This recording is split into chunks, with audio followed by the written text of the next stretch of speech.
to contribute to the comfort and well-being of building occupants by establishing minimum standards for indoor air quality and assess how well the building is performing for the occupants. In particular, with regards to indoor air quality and comfort, it is important to measure and compare human experience performance indicators. The human experience score is tracked in ARC based on 3 key metrics, which when combined make up the category score. These metrics include occupant satisfaction, carbon dioxide, and total volatile organic compounds.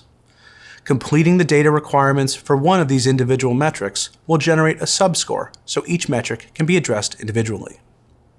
The human experience score lets you compare performance month over month and year over year with regional and global peers. To add human experience data to ARC, navigate to Credits and Actions, and then Data Input. Occupant satisfaction data is obtained from a 2-question occupant survey administered in order to collect responses towards occupant satisfaction. The question asked in the occupant satisfaction survey is, how satisfied are you with the environment in this building?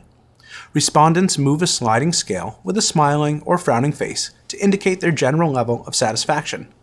The slider is the equivalent of a 1 to 10 scale, where 1 is extremely unsatisfied and 10 is extremely satisfied.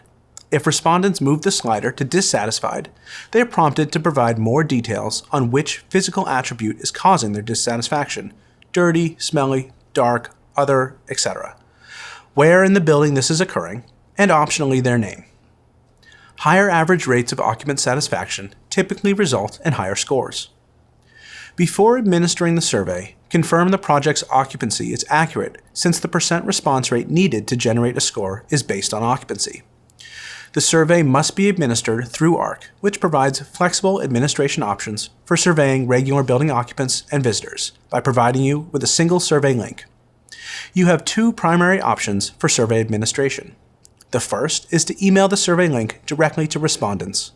The second is to collect in-person responses from a common area on a shared device. This method is also known as a lobby survey. To administer either option, you'll need to obtain the survey link.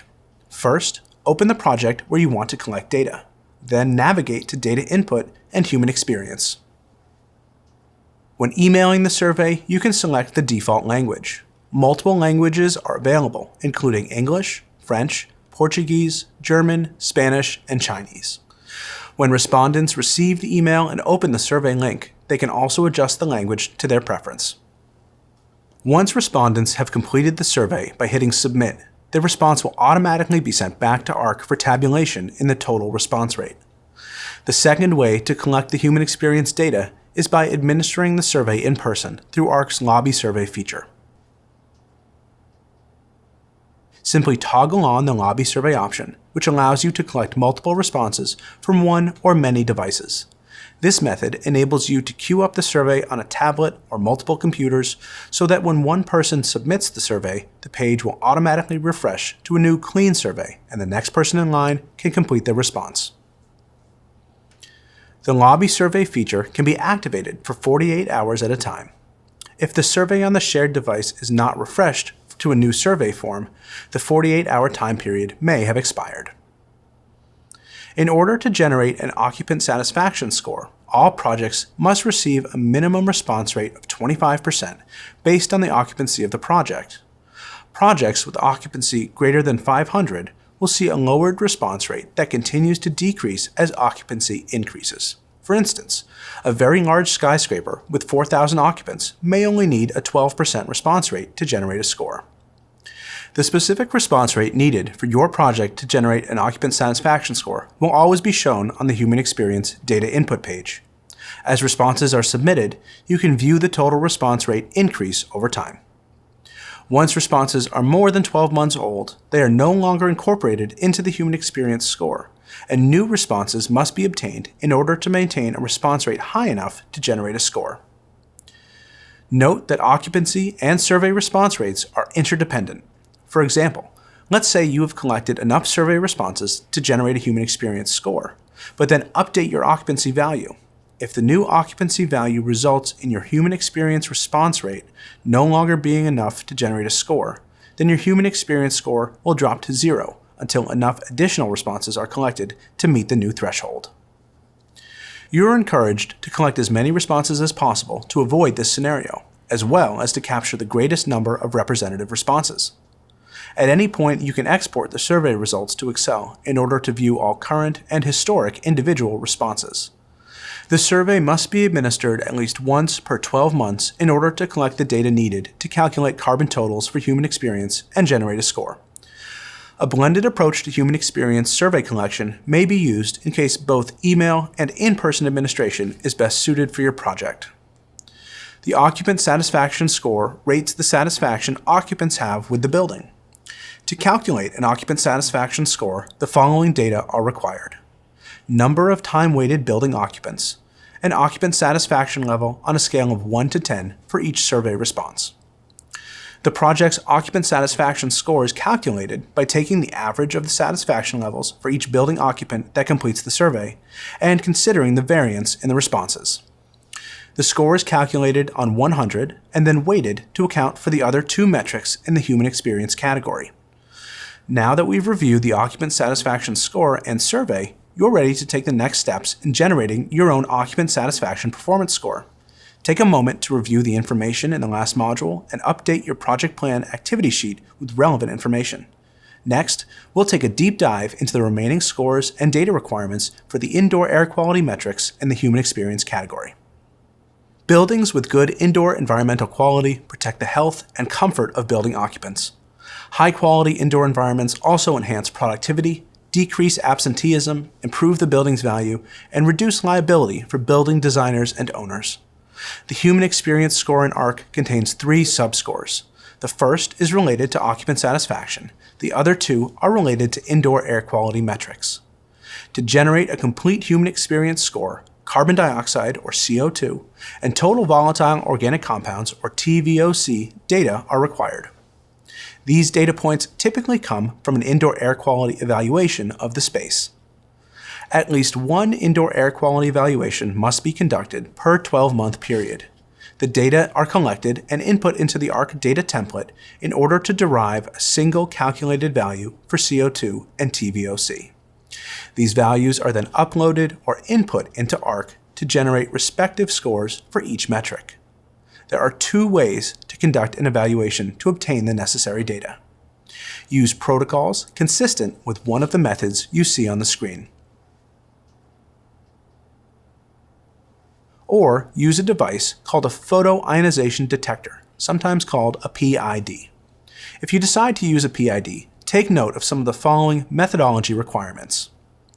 Within a 12-month period, conduct at least one sampling per representative location of the building, at least every 25,000 square feet or per floor. The sampling must occur during normal occupied hours, with the HVAC system starting at the normal start time and delivering outdoor air at the minimum rate. In the sampling location or locations, record measurements in micrograms per cubic meter for total volatile organic compounds and parts per million for carbon dioxide. If the readings were originally taken in other units, make sure to retain conversion factors, which must be specific to the instrument used. Lastly, conduct at least 3 measurements at each sampling location, a minimum of 30 minutes apart. Ensure that the measuring device is recording stabilized readings at the time the sample is taken. Retain a narrative describing procedures, device used, specification sheet and calibration information, how locations were determined, dates, times, and the results from each sampling. Include floor plans identifying locations for testing. If multiple evaluations are conducted throughout the year, input each audit separately into ARC by uploading the calculator with the associated data and date. In order to generate scores in CO2 and TVOC, interior carbon dioxide levels need to be under 1,000 parts per million, and interior total volatile organic compound levels need to be under 500 micrograms per cubic meter. The CO2 score rates the building's interior carbon dioxide levels against the industry benchmark level of 1,000 parts per million. For each location, the 95th percentile value is calculated.